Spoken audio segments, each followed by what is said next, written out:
What's up, guys, and welcome back to another episode of Neat Bourbon. My name's Tanner, and today I'll be reviewing the Maker's Mark BEP. Now, the BEP is is part of Maker's Mark's wood finishing series that's been an annual limited release of theirs since it was first introduced in 2019 with the RC6. And since then, they've had 1 to 2 releases a year where they've been trying to showcase how different styles of oak and also different toast levels, how that can impact the flavor profile of their bourbon. And now their last installment, the BEP, has been bottled at barrel entry proof. Now, the barrel entry proof for Maker's Mark is 110, and which that means 110 is the proof of the distillate of the liquor that enters into the barrel before the aging process begins. And so this bottle has been bottled at that 110 proof. Now, the actual bottle proof may vary slightly according to their website. The bottles range between 109 to 110.4. This bottle here is actually at 109.6. And just like all the BEPs, it has 10 virgin toasted American oak staves. So now let's get into this and see what we think. The synthetic corks can be tough sometimes.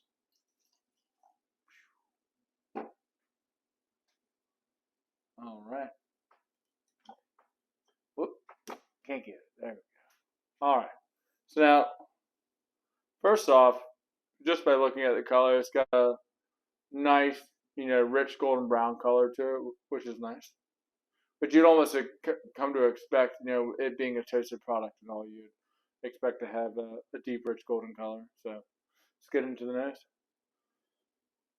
Oh yeah. Now that's dense. I mean, that's definitely the first thing that comes to mind.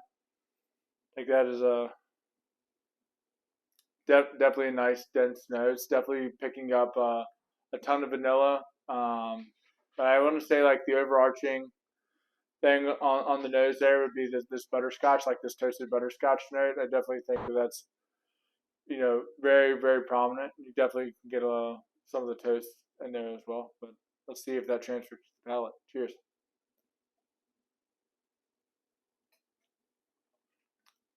Ooh. Yeah, I mean that's nice. Yeah, it's finish is still going. So decent finish. Definitely I want to say that toasted butterscotch note definitely transfers to the palate. I'm definitely getting hit with that, right up front. Then it kind of moves into like a dark chocolate into the mid palate.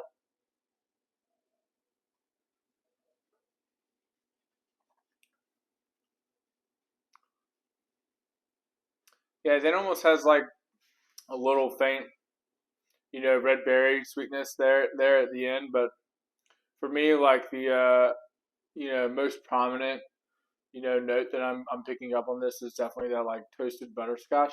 It's not overly complex, but I mean it's definitely tastes very well put together. Um, I mean it is clocking in at 109.6, so it does have about 20 proof points. And most of the times you can equate proof points to flavor, so that increased flavor is definitely well received on the palate. So definitely enjoying it there. Not getting much of like an ethanol burn at all. So I guess you can consider that to be like smooth. But yeah, I mean definitely a well put together bottle. I was able to pick this bad boy up today for $75, which is retail here in Virginia. For me, like, is this a recommend or a buy? I mean, I definitely think that it is a buy. Definitely a retail. If you see it, I would definitely pick it up. Especially if you haven't had an opportunity to catch any of the previous, releases of the wood finishing series. I would definitely try to pick this one up. I think this is like a clear winner. In terms of like the secondary market online and stuff, I've been seeing this go for, right around that 100 mark. Maybe a little bit higher, like 110. Like I don't think I would pay more than like 100 for this if it were to be like my first, offering. I mean, they are producing a lot of this. Most places should have it at some point. So I definitely, if you haven't seen it yet, I wouldn't reach too far, and break the budget on this bad boy. But definitely in between that 75 and probably $90. I definitely recommend picking this one up. Yeah, but hey, like if you've made it this far into the review, definitely appreciate you sticking with me for this long. If you wouldn't mind, give me a like and a thumbs up, hitting that like button, and consider subscribing. Love to have you. New channel here, so appreciate everything that I can get. If you have any comments, please feel free to leave one below. Like what's your favorite like wood finishing series? What are your thoughts on the BEP? Do you agree with me? Love to hear from you. So, as I always like to say, pop the bottles and share the pours, and we'll see you in the next one.